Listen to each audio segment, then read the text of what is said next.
Praise the Lord. സ്നേഹമുള്ളവരെ, തിരുനാളുകൾ എന്ന Bible പഠന പരമ്പരയിലേക്ക് സ്വാഗതം. ഇന്ന് നമ്മൾ പഠന വിഷയമാക്കുന്നത് തിരുഹൃദയ തിരുനാളാണ്.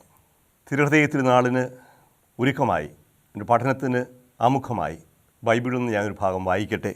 യോഹന്നാൻ എഴുതിയ സുവിശേഷം 19-ാമത്തെ അധ്യായം 31 മുതൽ 37 വരെയുള്ള വാക്യങ്ങളാണ്. അത് സാബത്തിനുള്ള ഒരുക്കത്തിൻ്റെ ദിവസമായിരുന്നു. ആ സാബത്ത് ഒരു വലിയ ദിവസമായിരുന്നു. സാബത്തിൽ ശരീരങ്ങൾ കുരിശിൽ കിടക്കാതിരിക്കാൻ വേണ്ടി അവരുടെ കാലുകൾ തകർക്കാനും അവരെ നീക്കം ചെയ്യാനും യഹൂദർ പീലാത്തോസിനോട് ആവശ്യപ്പെട്ടു. അതിനാൽ പടയാളികൾ വന്ന് അവനോടുകൂടെ ക്രൂശിക്കപ്പെട്ടിരുന്ന 2 പേരുടെയും കാലുകൾ തകർത്തു. അവർ യേശുവിനെ സമീപിച്ചപ്പോൾ അവൻ മരിച്ചു കഴിഞ്ഞു എന്ന് കാണുകയാൽ അവൻ്റെ കാലുകൾ തകർത്തില്ല. എന്നാൽ പടയാളികളിൽ ഒരുവൻ അവൻ്റെ പാർശ്വത്തിൽ കുന്തം കൊണ്ട് കുത്തി. ഉടനെ അതിൽ നിന്ന് രക്തവും വെള്ളവും പുറപ്പെട്ടു. അത് കണ്ടയാൾ തന്നെ സാക്ഷ്യപ്പെടുത്തിയിരിക്കുന്നു. അവൻ്റെ സാക്ഷ്യം സത്യവുമാണ്. നിങ്ങളും വിശ്വസിക്കേണ്ടതിന് താൻ സത്യമാണ് പറയുന്നത് എന്ന് അവൻ അറിയുകയും ചെയ്യുന്നു. അവൻ്റെ അസ്ഥികളിൽ ഒന്നുപോലും തകർക്കപ്പെടുകയില്ല എന്ന് തിരുവെഴുത്ത് പൂർത്തിയാകാൻ വേണ്ടിയാണ് ഇത് സംഭവിച്ചത്. മറ്റൊരു തിരുവെഴുത്ത് പറയുന്നു, തങ്ങൾ കുത്തി മുറിവേൽപ്പിച്ചവനെ അവർ നോക്കി നിൽക്കും. ദൈവ വചനമാണ് നാം കേട്ടത്. അവൻ്റെ ഹൃദയത്തിൽ നിന്ന് രക്തവും വെള്ളവും ഒഴുകി. തിരുഹൃദയ ഭക്തിയുടെ തുടക്കം ഇവിടെയാണ്. നമ്മൾ തിരുഹൃദയ തിരുനാളിനെക്കുറിച്ച് വിശദമായി ചർച്ച ചെയ്യുമ്പോൾ അല്പം ചരിത്രം ഓർത്തിരിക്കുന്നത് നല്ലതാണ്. വിശുദ്ധ കുർബാനയുടെ തിരുനാൾ കഴിഞ്ഞു വരുന്ന 8-ാം ദിവസം, വിശുദ്ധ കുർബാനയുടെ തിരുനാൾ നമുക്കറിയാം, തൃത്വത്തിൻ്റെ തിരുനാൾ കഴിഞ്ഞു വരുന്ന വ്യാഴാഴ്ചയാണ് വിശുദ്ധ കുർബാനയുടെ തിരുനാൾ. അതിനുശേഷം 8 ദിവസം കഴിഞ്ഞു വരുന്ന വെള്ളിയാഴ്ചയാണ്, 8-ാം ദിവസം വെള്ളിയാഴ്ചയാണ് തിരുഹൃദയ തിരുനാളായി ആഘോഷിക്കുന്നത്. ഈ തിരുഹൃദയ തിരുനാളിൻ്റെ ആഘോഷത്തിന് അല്പം ഒരു ചരിത്രമുണ്ട്. ഏതാണ്ട് 1670 ആദ്യമായി തിരുഹൃദയ തിരുനാൾ ആഘോഷിക്കപ്പെട്ടത്. അത് ഫ്രാൻസിലെ റന്ന് എന്ന് പറഞ്ഞ സ്ഥലത്തായിരുന്നു. 1670 ബിഷപ്പ് ഷാൻ എറ്റ്യൂദ് എന്ന് പറഞ്ഞ മെത്രാനാണ് ആദ്യമായി തിരുഹൃദയ തിരുനാൾ ആഘോഷിച്ചത്. അതിനുവേണ്ടി വിശുദ്ധ കുർബാന അർപ്പിച്ച് ആ കാലഘട്ടത്തിൽ ജീവിച്ചിരുന്ന വിസിറ്റേഷൻ സന്യാസിനിയായ മാർഗരറ്റ് മേരി അലക്കോക്ക് എന്ന് പറഞ്ഞ വ്യക്തിയാണ് തിരുഹൃദയ ഭക്തിയുടെ പ്രണേതാവായി അറിയപ്പെടുന്നത്. പാരലെമോണിയാൽ എന്ന് പറയുന്ന ഫ്രാൻസിൻ്റെ തെക്കു ഭാഗത്തുള്ള ഒരു പട്ടണത്തിലാണ് ഇവൾ ജീവിച്ചിരുന്നത്.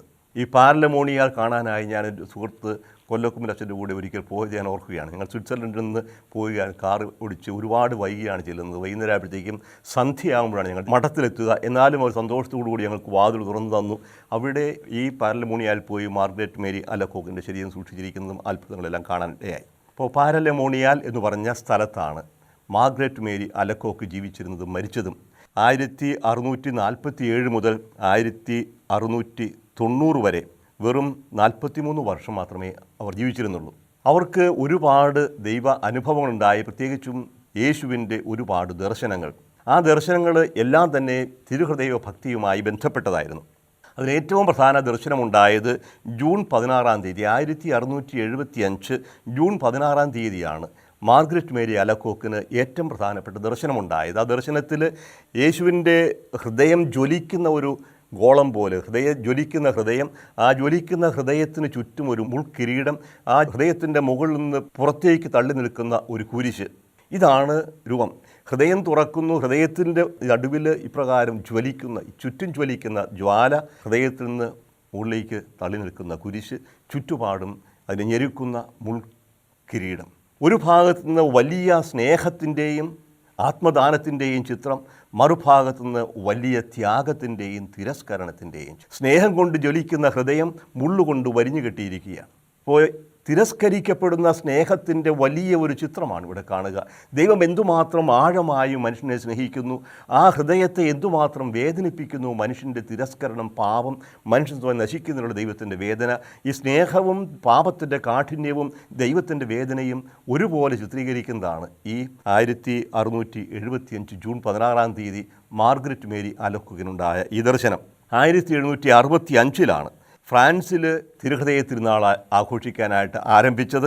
അതിനുശേഷം 1856 9-ാം പീയൂസ് മാർപ്പാപ്പ ആഗോള സഭയിൽ ഈ തിരുനാൾ ആഘോഷിക്കണമെന്ന് ആവശ്യപ്പെടുകയുണ്ടായി. അങ്ങനെ 1856 മുതലാണ് തിരുഹൃദയ ഭക്തി എല്ലായിടത്തും പ്രചരിച്ചത്. ഈ തിരുഹൃദയ ഭക്തിയുമായി ബന്ധപ്പെടുത്തി അല്ലെങ്കിൽ യേശുവിൻ്റെതായ 12 വാഗ്ദാനങ്ങൾ അലക്കോക്കിന് നൽകിയത് രേഖപ്പെടുത്തിയിട്ടുണ്ട്. എനിക്ക് മനഃപ്പാഠം അറിയാൻ പാടില്ല, ഞാനത് കുറിച്ചെടുത്തത് വായിക്കുകയാണ്. 1, ജീവിത അന്തസ്സിന് അനുസൃതം ജീവിക്കാൻ ആവശ്യമായ കൃപ നൽകും. ഈ തിരുഹൃദയ ഭക്തി നിലനിൽക്കുന്നവർക്ക് ജീവിതാന്തസ്, അത് വൈദിക അന്തസ്സാകട്ടെ, സന്യാസാന്തസ്സാകട്ടെ, വിവാഹ ജീവിതമാകട്ടെ, ഓരോരുത്തർക്കും താന്താങ്ങളുടെ ജീവിതാന്തസ്സിന് അനുയോജ്യമായി ജീവിക്കാനുള്ള കൃപ നൽകും. 2, അവരുടെ കുടുംബങ്ങളിൽ സമാധാനം സ്ഥാപിക്കും. 3, എല്ലാ ക്ലേശങ്ങളിലും ഞാൻ അവരെ ആശ്വസിപ്പിക്കും. 4, ജീവിതകാലത്തും പ്രത്യേകിച്ച് മരണസമയത്തും ഞാൻ അവർക്ക് ആശ്രയമായിരിക്കും. 5, അവരുടെ എല്ലാ സദുദ്യമങ്ങളെയും ഞാൻ ആശീർവദിക്കും. 6, പാപികൾ എൻ്റെ ഹൃദയത്തിൽ അനന്തമായ സമാധാനത്തിൻ്റെയും കാരുണ്യത്തിൻ്റെയും സമുദ്രം, ദയാസാഗരം കണ്ടെത്തും. 7, മന്ദോഷ്ണ തീക്ഷ്ണത പ്രാപിക്കും. 8, തീക്ഷ്ണതയുള്ള വിശുദ്ധിയിലും പുണ്യപൂർണ്ണതയിലും അതിവേഗം പുരോഗതി പ്രാപിക്കും. 9, തിരുഹൃദയചിത്രം പ്രതിഷ്ഠിച്ച് വണങ്ങുന്ന സ്ഥലങ്ങളെ ആശീർവദിക്കും. 10, പുരോഹിതർക്ക് കഠിനഹൃദയങ്ങളെ സ്പർശിച്ച് മാനസാന്തരം നൽകാൻ ഉള്ള കൃപ നൽകും. 11, ഈ ഭക്തി പ്രചരിപ്പിക്കുന്നവരുടെ പേരുകൾ എൻ്റെ ഹൃദയത്തിൽ ഞാൻ എഴുതും. 12, 9 ആദ്യ വെള്ളിയാഴ്ച വിശുദ്ധ കുർബാന സ്വീകരിച്ച് പ്രാർത്ഥിക്കുന്നവർ പാപത്തിൽ മരിക്കാൻ ഞാൻ അനുവദിക്കുകയില്ല. എൻ്റെ ഹൃദയം അവർക്ക് അഭയസ്ഥാനമായിരിക്കും. ഇതാണ് തിരുഹൃദയ ഭക്തിയുടെ അടിസ്ഥാനമായി നിൽക്കുന്ന 12 വാഗ്ദാനങ്ങൾ. ഇനി ഒരു പടി കൂടി പുറകോട്ട് പോയാൽ എന്താണ് ഇതിൻ്റെ അർത്ഥം? നമ്മൾ ചരിത്രം കണ്ടു. ഈ തിരുഹൃദയ ഭക്തി, ഹൃദയം എന്ന് പറഞ്ഞാൽ എന്താണ് അർത്ഥമാക്കുക? നമുക്കറിയാം, നമ്മൾ ഹൃദയം എന്ന് പറയുന്നത് സ്നേഹത്തിൻ്റെ കേന്ദ്രമായിട്ടാണ്. ഇസ്രായേലിൽ, ബൈബിളിൽ ഹൃദയമെന്ന് പറയുന്നത് സ്നേഹത്തിൻ്റെ മാത്രമല്ല, തീരുമാനമെടുക്കുന്ന ശക്തിയാണ്. വികാരങ്ങളുടെ ഉറവിടമായി നിൽക്കുന്നത് വൃക്കകളാണ്. അതേസമയം ഹൃദയം തീരുമാനത്തിൻ്റെ ഭാഗമാണ്. നമ്മൾ ബുദ്ധി കൊണ്ടല്ല, ഇച്ഛാശക്തി എന്ന് പറയുന്നതും ഹൃദയത്തിൻ്റെ ഭാഗമാണ്. അപ്പോൾ വികാരവും വിചാരവും ഒരുമിച്ച് നിൽക്കുന്ന ആർദ്രത, ഇതാണ് ഹൃദയത്തിൻ്റെ അടയാളമായി നിൽക്കുക. നമുക്ക് പൊതുവേ വളരെ തെറ്റായ ഒരു ദൈവചിത്രം അത് സൂക്ഷിക്കാറുണ്ട്, പ്രത്യേകിച്ചും പഴയ നിയമത്തെ സംബന്ധിച്ച്. പഴയ നിയമം, പ്രത്യേകിച്ചും ബൈബിൾ വായിക്കുകയും പഠിക്കുകയും ചെയ്തവർ പറയും, പഴയ നിയമത്തിലെ ദൈവം വളരെ ക്രൂരനായൊരു വിധിയാളനാണ്. പുതിയ നിയമത്തിലാണ് യേശുവിൻ്റെ പിതാവായ സ്നേഹനിധിയായ ദൈവം. പക്ഷേ വളരെ വികലമായ, ഭാഗികമായ ഒരു കാഴ്ചപ്പാടാണത്. ചില സംഭവങ്ങൾ രേഖപ്പെടുത്തുന്നുണ്ട്. മനുഷ്യൻ്റെ നീതിപൂർവമായ ജീവിതത്തെ പ്രമാണമനുസരിച്ച് ജീവിക്കാൻ പ്രേരിപ്പിക്കുന്നതിനാവശ്യമായ ചില ശിക്ഷാവിധികളെക്കുറിച്ചൊക്കെ പഴയ നിയമത്തിൽ പറയുമെങ്കിലും പഴയ നിയമത്തിൽ തെളിഞ്ഞു നിൽക്കുന്നത് ദൈവത്തിൻ്റെ ആർദ്രമായ, ആഴമായ, ഗാഠമായ സ്നേഹത്തിൻ്റെ ചിത്രമാണ്. നമുക്കറിയാം, മനുഷ്യ സൃഷ്ടി തന്നെ നടക്കും ദൈവത്തിൻ്റെ ഛായയിലും സദൃശ്യത്തിലുമാണ്. സ്നേഹിക്കാൻ കഴിവുള്ളവനായ, സ്നേഹിക്കാനും സ്നേഹിക്കപ്പെടാനും സ്വീകരിക്കാനും കൊടുക്കാനും കഴിവുള്ള മനുഷ്യൻ ദൈവത്തിൻ്റെ തന്നെ പ്രതിച്ഛായ സൃഷ്ടിക്കപ്പെട്ടവനാണ്. മുന്നോട്ട് പോകുമ്പോൾ നമുക്കറിയാം, മനുഷ്യൻ്റെ പാപം പെരുകുകയും ആ മനുഷ്യൻ്റെ പാപം പെരുകുന്നതിൽ ദൈവം ദുഃഖിക്കുകയും ചെയ്യുന്നതായി. അവൻ്റെ ഹൃദയത്തെ വേദനിപ്പിച്ചു എന്ന് പറയും. ദൈവം മനുഷ്യനിൽ തിന്മ കണ്ടു. ഉൽപ്പത്തി പുസ്തകം 6-ാമത്തെ അധ്യായം പ്രളയത്തിനുള്ള ആരംഭമാണ്. 6-ാം അധ്യായം 5ഉം 6ഉം വാക്യങ്ങൾ. ഭൂമിയിൽ മനുഷ്യൻ്റെ ദുഷ്ടത വർദ്ധിച്ചിരിക്കുന്നുവെന്നും അവൻ്റെ ഹൃദയത്തിലെ ചിന്തയും ഭാവനയും എപ്പോഴും ദുഷിച്ചതു മാത്രമാണെന്നും കർത്താവ് കണ്ടു. ഭൂമുഖത്ത് മനുഷ്യനെ സൃഷ്ടിച്ചതിൽ കർത്താവ് പരിതപിച്ചു. അത് അവിടുത്തെ ഹൃദയത്തെ വേദനിപ്പിച്ചു. മനുഷ്യൻ്റെ പാപത്തിലും മനുഷ്യൻ്റെ തിന്മയിലും നാശത്തിലും ദുഃഖിക്കുന്ന, വേദനിക്കുന്ന ഒരു ദൈവത്തിൻ്റെ ചിത്രമാണ് നമ്മൾ ഉൽപ്പത്തി പുസ്തകത്തിൽ കാണുക. പുറപ്പാട് പുസ്തകത്തിലേക്ക് വരുമ്പോഴേക്കും കാണും, മോശയ്ക്ക് പ്രത്യക്ഷപ്പെടുന്ന ദൈവം. എൻ്റെ ജനത്തിൻ്റെ ക്ലേശങ്ങൾ ഞാൻ കണ്ടു. മേൽനോട്ടക്കാരുടെ ക്രൂരത കാരണം അവർ ഉയർന്നു വരുന്ന രോദനം ഞാൻ കേട്ടു. അവരുടെ ക്ലേശങ്ങളെല്ലാം, കഷ്ടങ്ങളെല്ലാം ഞാൻ അറിയുന്നുണ്ട്. കേൾക്കുന്ന ദൈവം, കാണുന്ന ദൈവം, അറിയുന്ന ദൈവം. കണ്ണു തുറക്കാത്ത ദൈവങ്ങളെ, ചിരിക്കാനറിയാത്ത, കരയാനറിയാത്ത കളിമൺ പ്രതിഭകളെയുള്ള പ്രതിഷേധക്കുറിപ്പ് ഈ ബൈബിളിലെ ദൈവത്തിന് നിരക്കുന്നതല്ല. അവരുടെ ക്ലേശങ്ങൾ ഞാൻ കണ്ടു, ഞാൻ കേട്ടു, ഞാൻ അറിയുന്നു. ഇറങ്ങി വന്നിരിക്കുന്നവരെ മോചിപ്പിക്കാൻ വേണ്ടിയാണ്. മനുഷ്യൻ്റെ ദുഃഖത്തിലും വേദനയിലും വേദനിക്കുന്നൊരു ഹൃദയം, ആ വേദനയ്ക്ക് പരിഹാരമുണ്ടാക്കുന്ന ദൈവം, ആ ദൈവമാണ് ഇവരെ മോചിപ്പിക്കുക. മോശയ്ക്ക് ഒരേ ഒരു ആഗ്രഹമുണ്ടായിരുന്നുള്ളൂ, ദൈവത്തെ ഒന്ന് കാണണം, ദൈവത്തിൻ്റെ മുഖം കാണണം. കർത്താവ്, നിനക്ക് എൻ്റെ മുഖം കാണാൻ സാധിക്കില്ല, ഞാൻ നിന്നെ കടന്നു പോകും, എന്നെ നേരിട്ട് കാണാൻ നിനക്ക് സാധിക്കില്ല, ഞാൻ ആയിരിക്കുന്ന വിധത്തിൽ. പക്ഷേ കർത്താവ് കടന്നു പോകുമ്പോൾ പറയുന്നൊരു കാര്യമുണ്ട്. പുറപ്പാട് പുസ്തകം 36-ാമത്തെ അധ്യായം 5 മുതൽ 7 വരെയുള്ള വാക്യങ്ങൾ. കർത്താവ് മേഘത്തിൽ ഇറങ്ങി വന്ന് അവൻ്റെ അടുക്കൽ നിൽക്കുകയും കർത്താവ് എന്ന് തൻ്റെ നാമം പ്രഖ്യാപിക്കുകയും ചെയ്തു. അവിടുന്ന് ഇപ്രകാരം ഉദ്ഘോഷിച്ചുകൊണ്ട് അവൻ്റെ മുമ്പിലൂടെ കടന്നുപോയി. കർത്താവ് കാരുണ്യവാനും കൃപാനിധിയുമായ ദൈവം, കോപിക്കുന്നതിൽ വിമുഖൻ, സ്നേഹത്തിലും വിശ്വസ്തതയിലും അത്യുദാരൻ, തെറ്റുകളും കുറ്റങ്ങളും പാപങ്ങളും ക്ഷമിച്ചുകൊണ്ട് ആയിരങ്ങളോട് കരുണ കാണിക്കുന്നവൻ. എന്നാൽ കുറ്റവാളിയുടെ നേരെ കണ്ണടയ്ക്കാതെ പിതാക്കന്മാരുടെ കുറ്റങ്ങൾക്ക് മക്കളുടെ മക്കളെയും 3-4 തലമുറ വരെ ശിക്ഷിക്കുകയും ചെയ്യുന്നു. നമ്മൾ 3-4 തലമുറയെക്കുറിച്ചാണ് പലപ്പോഴും കാണുക. പക്ഷേ 1000 തലമുറകൾ നീണ്ടു നിൽക്കുന്ന ദൈവത്തിൻ്റെ കാരുണ്യത്തെയും സ്നേഹത്തെയും പലപ്പോഴും നമ്മൾ മറന്നു പോവുകയാണ്. പഴയ നിയമത്തിലെ ദൈവം ക്രൂരനായ വിധിയാളനല്ല. പഴയ നിയമത്തിലെ ദൈവം സ്നേഹധനനായ പിതാവാണ്. ആ പിതാവിൻ്റെ സ്നേഹത്തെക്കുറിച്ച് പ്രവാചകന്മാർക്ക് 1000 നാവുകളാണ് പറയാനുള്ളത്. പ്രത്യേകിച്ചും യേശയ്യായുടെ പുസ്തകത്തിലേക്ക് വരുമ്പോൾ, യേശയ്യായുടെ പുസ്തകം 43-ാമത്തെ അധ്യായം 1 മുതൽ 5 വരെയുള്ള വാക്യങ്ങൾ ഇപ്രകാരം നമ്മൾ കാണും. യാക്കോബെ നിന്നെ സൃഷ്ടിക്കുകയും ഇസ്രായേൽ നിന്നെ രൂപപ്പെടുത്തുകയും ചെയ്ത കർത്താവ് അരുളി ചെയ്യുന്നു, ഭയപ്പെടേണ്ട, ഞാൻ നിന്നെ രക്ഷിച്ചിരിക്കുന്നു, നിന്നെ പേരു ചൊല്ലി വിളിച്ചിരിക്കുന്നു, നീ എൻ്റേതാണ്. സമുദ്രത്തിലൂടെ കടന്നു പോകുമ്പോൾ ഞാൻ നിന്നോടുകൂടി ഉണ്ടായിരിക്കും. നദികൾ കടക്കുമ്പോൾ നിന്നെ മുക്കിക്കളയുകയില്ല. അഗ്നിയിലൂടെ നടന്നാലും നിനക്ക് പൊള്ളലേൽക്കുകയില്ല. ജ്വാല നിന്നെ ദഹിപ്പിക്കുകയില്ല. നീ എനിക്ക് വിലപ്പെട്ടവനും പ്രിയങ്കരനുമാണ്. ഇതാ ഞാൻ നിന്നോടുകൂടിയുണ്ട്, ഭയപ്പെടേണ്ട. ഇതാണ് ദൈവം പറയുക. നീ എനിക്ക് വിലപ്പെട്ടവനാണ്, ഞാൻ നിന്നോടുകൂടി ഉണ്ടായിരിക്കും. ഏത് അപകടത്തിലും ഞാൻ നിന്നെ കൈവിടുകയില്ല, ഞാൻ നിൻ്റെ കൈപിടിച്ചു നടത്തും. യേശയ്യായുടെ പുസ്തകം 49-ാമത്തെ അധ്യായം 15-ാമത്തെ വാക്യം 14-15 പ്രവാസത്തിൽ കഴിയുന്ന ജനങ്ങളോട് പറയുകയാണ്. സിയോൻ പറഞ്ഞു, കർത്താവ് എന്നെ ഉപേക്ഷിച്ചു, എൻ്റെ കർത്താവ് എന്നെ മറന്നു കളഞ്ഞു എന്ന് പറയുന്ന ജനത്തോടാണ് പ്രവാചകനിലൂടെ പറയുക. മുല കുടിക്കുന്ന കുഞ്ഞിനെ അമ്മയ്ക്ക് മറക്കാനാകുമോ? പുത്രനോട് പെറ്റമ്മ കരുണ കാണിക്കാതിരിക്കുമോ? അവൾ മറന്നാലും ഞാൻ നിന്നെ മറക്കുകയില്ല. അമ്മ തൻ്റെ കുഞ്ഞിനെ മറന്നാലും ഞാൻ നിന്നെ മറക്കുകയില്ല എന്ന് പറയുന്ന അപ്പനും അമ്മയുമായ ദൈവം, ഇതാ നിന്നെ ഞാൻ എൻ്റെ ഉള്ളം കയ്യിൽ രേഖപ്പെടുത്തിയിരിക്കുന്നു. ഓരോ നിമിഷവും ഞാൻ നിന്നെ കണ്ടുകൊണ്ടിരിക്കുകയാണ്. ഇത് പഴയ നിയമത്തിലെ ദൈവമാണ്. ഇത് തന്നെയാണ് ദൈവം, വേറൊരു ദൈവമില്ല. മനുഷ്യനെ, സകല മനുഷ്യരെയും മക്കളെപ്പോലെ കാണുകയും മകനെപ്പോലെ മകളെപ്പോലെ കയ്യിൽ സൂക്ഷിക്കുകയും ചെയ്യും ദൈവം. യേശയ്യായുടെ പുസ്തകം 54-ാമത്തെ അധ്യായം 7 മുതൽ 10 വരെയുള്ള വാക്യങ്ങൾ. നിമിഷ നേരത്തേക്ക് ഞാൻ നിന്നെ ഉപേക്ഷിച്ചു, മഹാകരുണയോടെ ഞാൻ നിന്നെ തിരിച്ചു വിളിക്കും. കോപാധിക്യത്താൽ ക്ഷണനേരത്തേക്ക് ഞാൻ എൻ്റെ മുഖം നിന്നു മറച്ചു. എന്നാൽ അനന്തമായ സ്നേഹത്തോടെ നിന്നോട് ഞാൻ കരുണ കാണിക്കും എന്ന് നിൻ്റെ വിമോചകനായ കർത്താവ് അരുളി ചെയ്യുന്നു. നിന്നോട് കരുണയുള്ള കർത്താവ് അരുളി ചെയ്യുന്നു. 10-ാം വാക്യം. മലകൾ അകന്നുപോയേക്കാം, കുന്നുകൾ മാറ്റപ്പെട്ടേക്കാം, എന്നാൽ എൻ്റെ അചഞ്ചലമായ സ്നേഹം നിന്നെ പിരിയുകയില്ല. എൻ്റെ സമാധാന ഉടമ്പടിക്ക് മാറ്റം വരികയുമില്ല. എല്ലാം നഷ്ടപ്പെട്ടെന്ന് വിചാരിച്ച് പ്രവാസത്തിൽ കഴിയുന്ന വ്യക്തികളാണ് ഇത് പറയുക. യേശയ്യായുടെ പുസ്തകത്തിൽ നമുക്ക് ജെറമ്യായുടെ പുസ്തകത്തിലേക്ക് വരാം. ജെറമ്യായുടെ പുസ്തകം 29-ാമത്തെ അധ്യായം 11-13 വാക്യങ്ങൾ പ്രകാരം കാണും. കർത്താവ് അരുളി ചെയ്യുന്നു, നിങ്ങളെക്കുറിച്ചുള്ള പദ്ധതി എൻ്റെ മനസ്സിലുണ്ട്. നിങ്ങളുടെ നാശത്തിനല്ല, ക്ഷേമത്തിനുള്ള പദ്ധതിയാണത്. നിങ്ങൾക്ക് ശുഭകരമായ ഭാവിയും പ്രത്യാശയും നൽകുന്ന പദ്ധതി. അപ്പോൾ നിങ്ങൾ എന്നെ വിളിച്ചപേക്ഷിക്കും, എൻ്റെ അടുക്കൽ വന്ന് പ്രാർത്ഥിക്കും.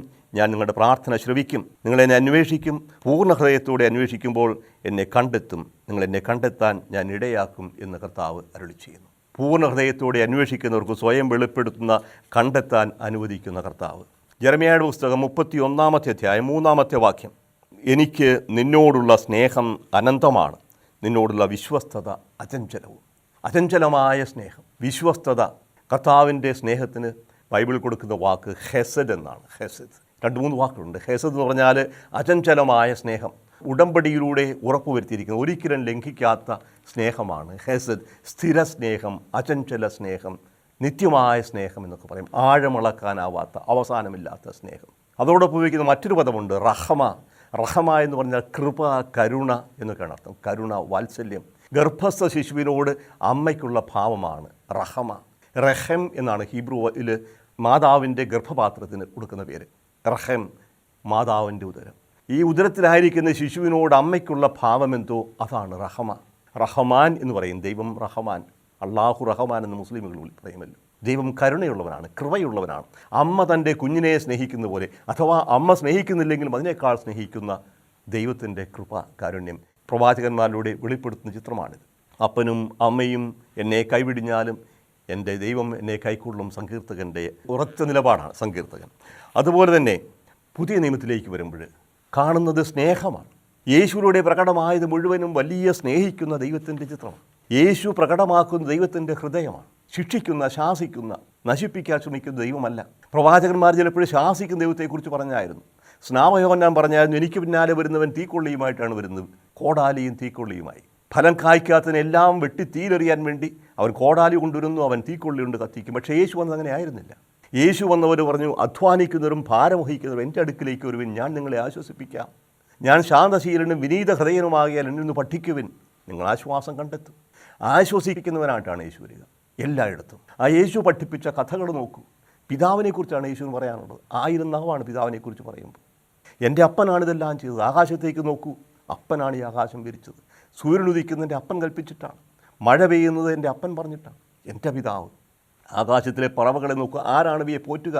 എൻ്റെ പിതാവാണ്. വയലിലേക്ക് നോക്കൂ, ഈ പുല്ലിനെ, ലില്ലികളെ ഇത്ര മനോഹരമായി ഉടുപ്പിക്കുന്നത് സോളമന് പോലും സാധിക്കാത്ത അത്ര മനോഹരമായി ഈ പുല്ലുകളെ പൂവണിയിക്കുന്നവരാ എൻ്റെ പിതാവ്. ഈ ലില്ലികളെ പൂവണിയിക്കുന്നവനും പക്ഷികളെ പോറ്റുന്നവനും അവൻ എത്രയോ കൂടുതൽ വിലപ്പെട്ടതാണ് നിങ്ങൾ. നിങ്ങളുടെ തലയിലെ ഓരോ മുടിയിഴ പോലും എണ്ണപ്പെട്ടിരിക്കുന്നു. എൻ്റെ പിതാവിനറിയാം നിങ്ങളുടെ തലയിൽ എത്ര മുടിയുണ്ട്. അതൊന്നുപോലും അവൻ അറിയാതെ താഴെ പോകുന്നില്ല. അപ്പോൾ കൃത്യമായി പരിപാലിക്കുന്നു. നിങ്ങൾക്ക് ആവശ്യമുള്ളത് എന്താണെന്നറിയാം. ആ സ്നേഹം, ആ ഹൃദയമാണ് നമുക്ക് യേശു തുറന്ന് കാണിക്കുക. ലൂക്കാ എഴുതിയ സുവിശേഷം 15-ാമത്തെ അധ്യായത്തിലെ ചില ഉപമകൾ, യേശുവിൻ്റെ ഉപമകളെല്ലാം അതുപോലുള്ള മനോഹരങ്ങളാണ്. 15-ാമത്തെ അധ്യായത്തിൽ കൊണ്ടുവരുന്ന 3 ഉപമകളുണ്ട്. കാണാതായ ആടിനെ തേടിയിറങ്ങുന്ന ഇടയൻ്റെ ചിത്രം, നഷ്ടപ്പെട്ടു പോയ മനുഷ്യരെ തേടുന്ന ദൈവമാണ്. അതുപോലെ നഷ്ടപ്പെട്ടു പോയ നാണയം 10 ഉണ്ടായിരുന്ന 1 നഷ്ടപ്പെട്ടപ്പോൾ അത് കിട്ടുന്നവരെ അടിച്ചു വാരുന്ന സ്ത്രീ, അതിലെല്ലാം വലുതാണ് പിതാവിൻ്റെ സ്നേഹം. ധൂർത്തപുത്രൻ നമ്മൾ വിശേഷിപ്പിക്കാറുള്ള കഥ, ആ കഥ എത്ര മനോഹരമാണ് നമുക്ക് എല്ലാവർക്കും അറിയാം. അത് പുത്രൻ്റെ ധൂർത്തല്ല ഇവിടെ കേന്ദ്രമായിട്ട് നിൽക്കുക എന്നറിയാം. ഓർക്കണം, 2 പുത്രന്മാരുണ്ട്. ഒരാൾക്ക് 2 പുത്രന്മാരുണ്ടായിരുന്നു. ധനികനാണ് അയാൾ. ഇളയ മകൻ പറഞ്ഞു, പിതാവേ അങ്ങയുടെ സ്വത്തിൽ എനിക്ക് അവകാശമുള്ളത് തരിക. സാധാരണ ഒരിക്കലും പറയാൻ പാടില്ലാത്തതാണത്. അപ്പൻ മരിച്ചു കഴിയുമ്പോഴാണ് മക്കൾ സ്വത്ത് വീതം ചെയ്യുക.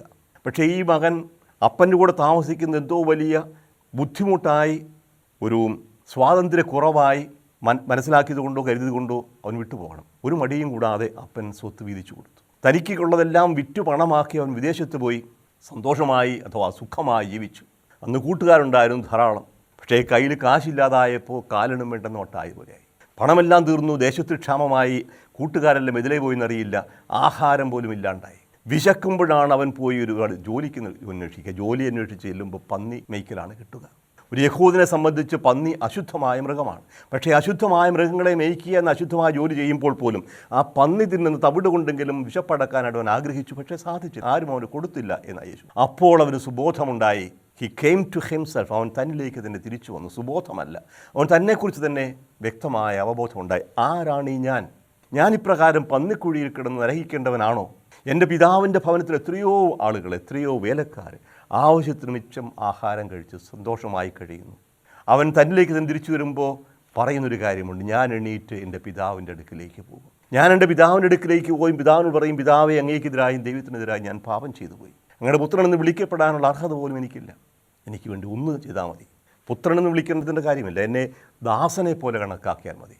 ഒരു ദാസനെ പോലെ ആഹാരം കിട്ടണം. അവൻ്റെ പിതാവിനുള്ള സ്നേഹമൊന്നുമല്ല അവനെ തിരിച്ചു കൊണ്ടുവരാനായിട്ട് പ്രേരിപ്പിക്കുന്നത്, അവൻ്റെ ദയനീയമായ അവസ്ഥയാണ്. പക്ഷേ അവനെ കാത്തിരിക്കുന്നൊരു പിതാവുണ്ട്, അവൻ അറിയില്ലായിരുന്നു. പിതാവിൻ്റെ പ്രതികരണം എന്തായിരിക്കും ഒരിക്കലും മനസ്സിലാക്കാൻ സാധിക്കില്ല. കാരണം അവകാശം മേടിച്ച് നീ എനിക്ക് മരിച്ചതുപോലെയാണെന്ന് പറഞ്ഞ് വിട്ടുപോകുന്ന ആണ്.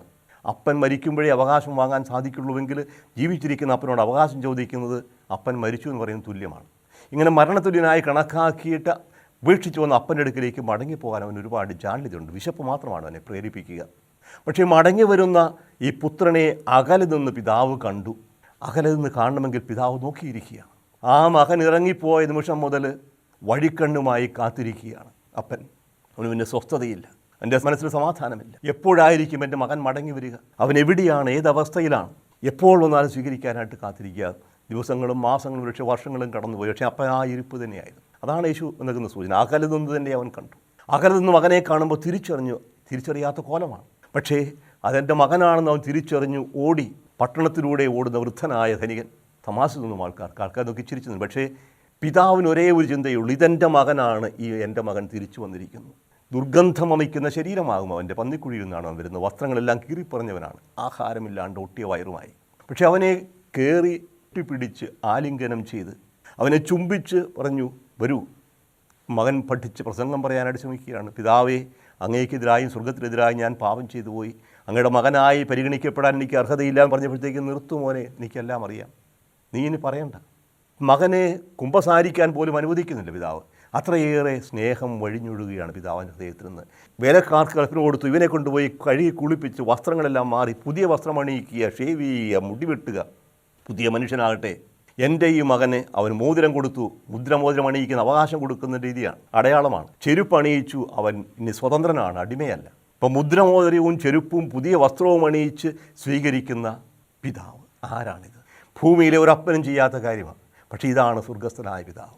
അപ്പോൾ യേശു ഹൃദയത്തെക്കുറിച്ച് പറയുമ്പോൾ, നമ്മൾ തിരുഹൃദയത്തിരുന്നാൾ ആഘോഷിക്കുമ്പോൾ മനസ്സിലാക്കേണ്ടത് ഈ പിതാവിൻ്റെ സ്നേഹമാണ്. ഈ പിതാവിൻ്റെ സ്നേഹം എത്രമാത്രം ആഴമുള്ളതാണ് എന്ന് വ്യക്തമാക്കി തരാൻ വേണ്ടിയാണ് തൻ്റെ പുത്രനെ ഈ ഭൂമിയിലേക്ക് അയച്ചത്. അതാണല്ലേ യോഹന്നാൻ പറയുക. ഞാൻ പ്രധാന ആവർത്തിച്ചതാണ് ഇവിടെ.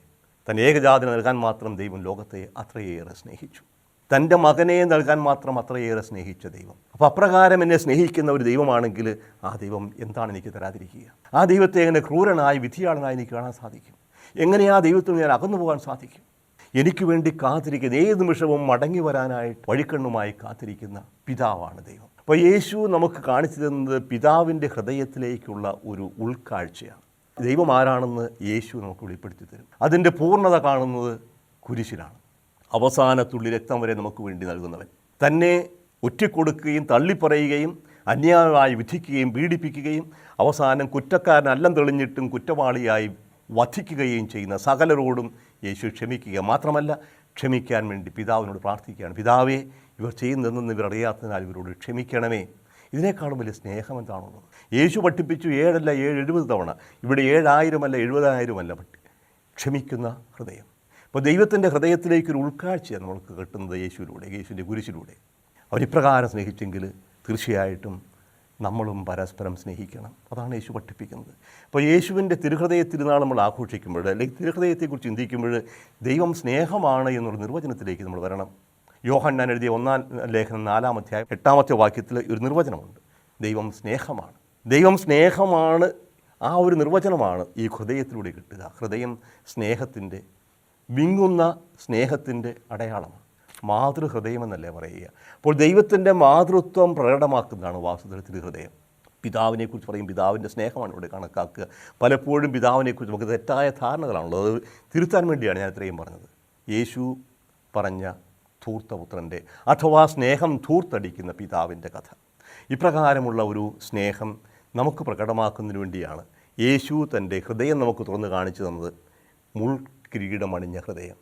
ആ ഹൃദയത്തിന് വേദനയുണ്ട്, ആ ഹൃദയത്തിന് ദുഃഖമുണ്ട്. ഞാൻ നശിച്ചു പോകുന്നതിൽ, അവിടുത്തെ സ്നേഹം അറിയാതിരിക്കുന്നതിൽ, എൻ്റെ നന്ദിഹീനതയിൽ, ഞാൻ എന്നെ തന്നെ നശിപ്പിക്കുന്നതിൽ ഏത് അമ്മയുണ്ട് മക്കളുടെ വേദനകളിൽ വേദനിക്കാത്തത്? ഏത് പിതാവുണ്ട് വഴിതെറ്റിപ്പോകുന്ന മകൻ്റെ തെറ്റായ ഇടപെടലുകളിൽ, അവൻ്റെ പരാജയങ്ങളിൽ ദുഃഖിക്കാത്തത്? എൻ്റെ ദൈവം എനിക്ക് വേണ്ടി കാത്തിരിക്കുകയാണ്. ആ ദൈവത്തിലേക്ക് ഞാൻ മടങ്ങി വരണം. അതാണ് തിരുഹൃദയം നമ്മളെ ആഹ്വാനം ചെയ്യുക. നമുക്കൊരു ദിവസം പ്രാർത്ഥിക്കാം. കാരുണ്യവാനും സ്നേഹനിധിയുമായ ദൈവമേ, പെറ്റമ്മ തൻ്റെ കുഞ്ഞിനെ മറന്നാലും അവിടുന്ന് എന്നെ മറക്കുകയില്ല എന്ന് ഞങ്ങളുടെ അവിടുന്ന് പ്രവാചകനിലൂടെ അരുളി ചെയ്തു. സ്നേഹിതർക്ക് വേണ്ടി ജീവൻ ബലികഴിക്കുന്നതിനേക്കാളും വലിയ സ്നേഹമില്ല എന്ന് യേശു പഠിപ്പിച്ചു. ആ സ്നേഹത്തിൻ്റെ പൂർണ്ണത യേശു നമ്മൾ കുരിശിലൂടെ ഞങ്ങൾക്ക് കാണിച്ചു തരികയും ചെയ്തു. കുന്തത്താൽ കുത്തിത്തുറക്കപ്പെട്ട ഹൃദയത്തിൽ നിന്നൊഴുകിയ രക്തവും വെള്ളവും അങ്ങയുടെ സ്നേഹത്തിൻ്റെ ഏറ്റവും വലിയ പ്രകടനമായി ഞങ്ങൾ മനസ്സിലാക്കുന്നു. ആ ഹൃദയത്തിലാണ് ഞങ്ങൾക്കെല്ലാവർക്കും അഭയം. ആരെയും തള്ളിക്കളയാതെ, ഒരു പാപിയെയും ഉപേക്ഷിക്കാതെ സകലരെയും സ്വീകരിക്കുന്ന ഈ വലിയ ഹൃദയത്തെ ഓർത്ത്, ഹൃദയ വിശാലതയെ ഓർത്ത് ഞങ്ങൾ അങ്ങേക്ക് നന്ദി പറയുന്നു. താവേ, അങ്ങയുടെ സ്നേഹം എല്ലാവരും അറിയാൻ അവിടുന്ന് ഇടയാക്കണമേ. അങ്ങയുടെ ഹൃദയത്തിലേക്ക് എല്ലാവരും വിശ്വാസത്തോടെ, പ്രത്യാശയോടെ, സ്നേഹത്തോടെ കടന്നു വരാൻ അവിടുന്ന് ഇടയാക്കണമേ. നിത്യം പിതാവും പുത്രനും പരിശുദ്ധാത്മാവുമായ സർവേശ്വര. ആമേൻ.